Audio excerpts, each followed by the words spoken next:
Now, the official Department of Health and Social Care accounts have revealed that £8.7 billion of taxpayers' money spent on PPE during the pandemic was wasted.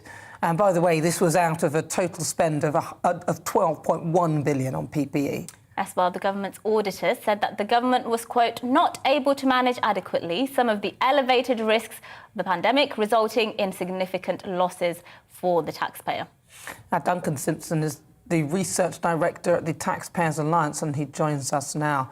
OK, so, Duncan, a lot of the PPE that was bought was unusable in any case. I'm kind of looking at this and thinking the government are clearly wasting a lot of our money, but they're expecting to increase our taxes. What other ways could they perhaps be getting the money to cover the social care budget rather than from us?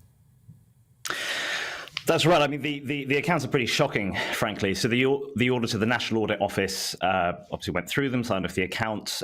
They gave what's called a qualified audit opinion, which basically means that from the auditor's perspective, they don't have enough information, or they don't think the department has enough information to provide to them to give reasonable assurance. And that means specifically but there was very bad record keeping in terms of the inventory that the department was buying, fraud risk as well. There was a much heightened fraud risk. And that led to, as you were just laying out, a huge impairment charge in the accounts. So that's particularly shocking.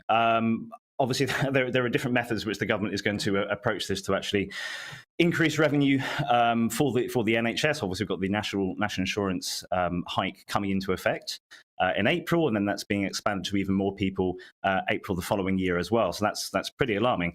I mean, there are numerous instances of waste which we come across in the NHS day after day, basically. And I think really focusing on that to alleviate some of the concerns which ministers might have for healthcare spending overall should be the focus right away, rather than going through this situation once again. And I read these figures, I think it was yesterday when it first emerged that these figures were in that annual accounts. And I was really disappointed, shocked, appalled. I mean, I know government wastes lots of money. That's why I'm a small state kind of girl. I think we should try and have a small state as possible. But against the backdrop of being asked to pay more, I think it's even adding insult to injury. Are there any mechanisms through which people can actually hold the government to account on what the government is doing with their money? Or are we just expected to shut up and put up with it? Well, I think two things should happen immediately. I think, first of all, the permanent secretary, Sir Chris Wormold, who runs the department, should be fired this morning. He is ultimately responsible to Parliament as the accounting officer for that department, and obviously it's massive. Obviously, the budget was increased enormously for obvious reasons to deal with COVID. Second, as well, the Secretary of State for the accounts during that period, so 2020 to 2021. Obviously, that was Matt Hancock.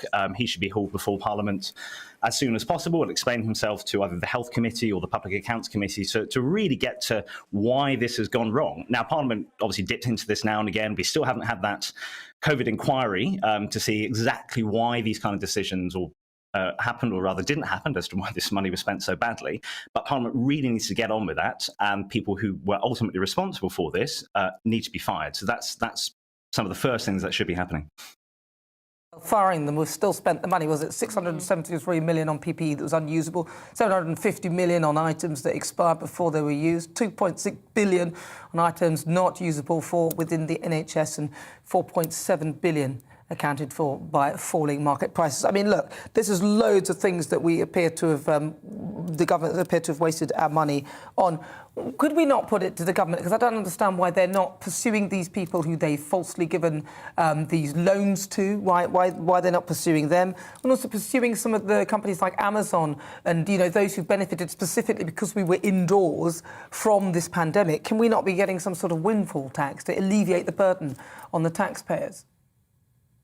Well, I'd be slightly nervous about a windfall tax. I mean, obviously, as you say, there are certain companies which would have done very well out of the pandemic. Necessarily, Amazon comes to mind. Obviously, a lot of food delivery companies and so forth. But necessarily, that's just a change in demand. That's a change in people's spending patterns, rather, because necessarily, legally, we had to stay inside. So I think sort of punishing companies who were there and available to provide services which were essential or otherwise is probably not the best route for that. So I'd be slightly nervous. I mean, one policy that you could introduce, for example, and we called for this a couple of years back, is modifying the Fraud Act. So effectively, that means much more stringent custodial sentences for those who have abused taxpayers' money. Now, that could be suppliers of PPE, for example, who've given faulty equipment. On the, as you're alluding to as well, the job retention scheme, so the furlough scheme, in other words, we know that there are many thousands of employers or sort of phantom employers who took a lot of this cash who absolutely didn't need that. So I think the prison time for people who have really abused the system, that needs to be hiked up by the government, I think.